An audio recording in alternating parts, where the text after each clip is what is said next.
पुराने समय में एक राजा था। राजा के पास सारी सुख सुविधाएं और सेवक सेविकाएं उसकी सेवा के लिए मौजूद थे। उन्हें किसी भी चीज़ की कोई कमी नहीं थी। फिर भी राजा अपने जीवन से बहुत दुखी था, क्योंकि वह अपने स्वास्थ्य को लेकर बहुत परेशान रहता था। वे सदा बीमारियों से घिरे रहा करते थे। राजा का उपचार बड़े बड़े वैद्यों ने किया, लेकिन कोई भी सफल न हो सका। राजा को स्वास्थ्य लाभ नहीं मिला। समय के साथ उनकी बीमारी बढ़ती चली गई। अच्छे राजा की बढ़ती बीमारी से राज दरबार चिंतित हो गया। राजा की बीमारी दूर करने के लिए दरबारियों ने नगर में ऐलान किया कि जो भी राजा को स्वास्थ्य लाभ कराएगा उसे असंख्य स्वर्ण मुद्राएं इनाम में दी जाएंगी। यह सुनकर एक बूढ़ा राजा का इलाज करने राजा के महल में गया। बूढ़े ने राजा के पास जाकर कहा, महाराज, आप आज्ञा दें तो आपकी बीमारी का इलाज मैं कर सकता हूँ। अब राजा की आज्ञा पाकर वह बोला, आप किसी पूर्ण सुखी और स्वस्थ व्यक्ति के कपड़े पहनो, आप अवश्य सुखी और स्वस्थ हो जाएंगे। अब बूढ़े की बात सुनकर राजा के सभी मंत्री और सेवक जोर जोर से हंसने लगे।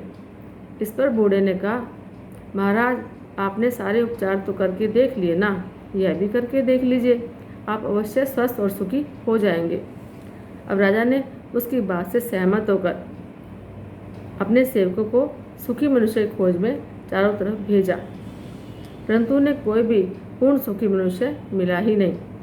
प्रजा ने सभी को किसी न किसी बात का दुख था।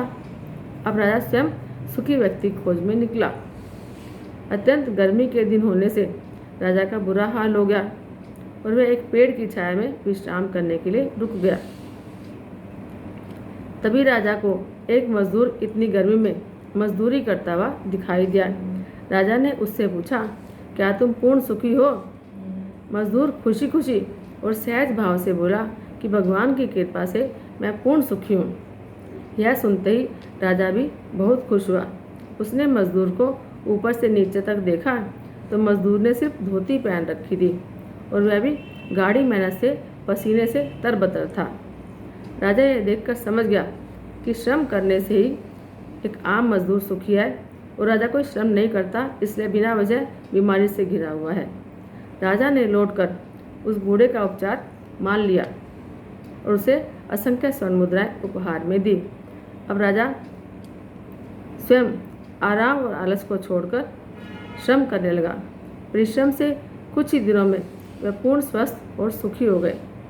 कथा का सार इतना सही है, आज हम भौतिक सुख सुविधा में इतने उलझे हुए हैं कि हमारे शरीर की रोगों से लड़ने की शक्ति खत्म होती जा रही है। इससे हम जल्दी बीमारियों की गिरफ्त में आ जाते हैं। अतः स्वस्थ और सुखी जीवन का एक ही रहस्य है कि थोड़ा बहुत शारीरिक परिश्रम जैसे योग, ध्यान, भ्रमण आदि हमें अवश्य करने चाहिए। जय श्री कृष्ण।